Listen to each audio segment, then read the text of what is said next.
All right, to give us more information on this, we are joined by our correspondent Jody Cohen, is joining us over the phone line. Jody, what is the latest on the story?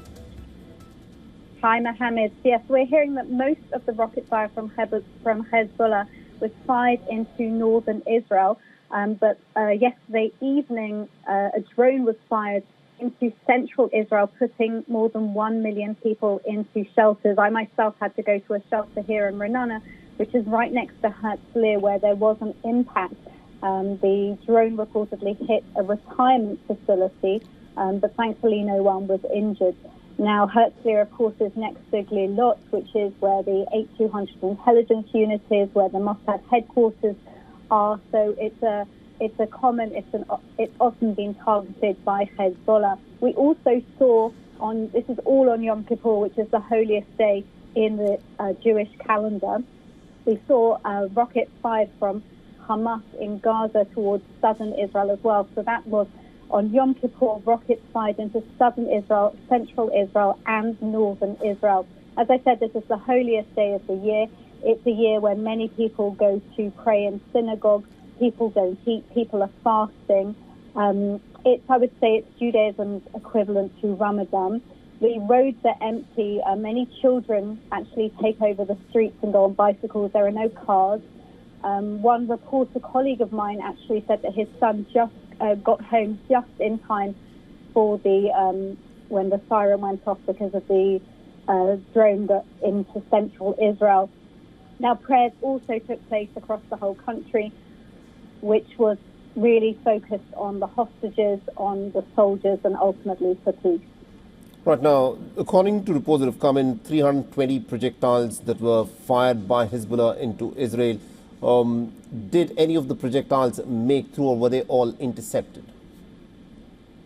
It's too early to say the impact of the projectiles. I mean, we know from previous barrages of rockets that the IDF have managed to intercept most of the rockets, and a large number. I think they don't target the ones that they see will land in open areas.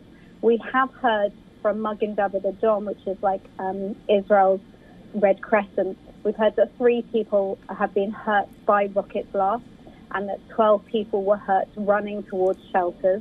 But it's too early to say in the latest barrage if any damage has occurred and how many people have been hurt or injured.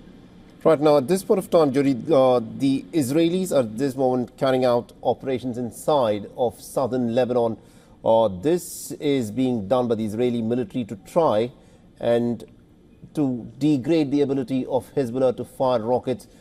But despite the fact that this operation by the Israelis has been ongoing for well over 2 weeks now, the fact that the Hezbollah fighters have managed to still fire rockets into Israel.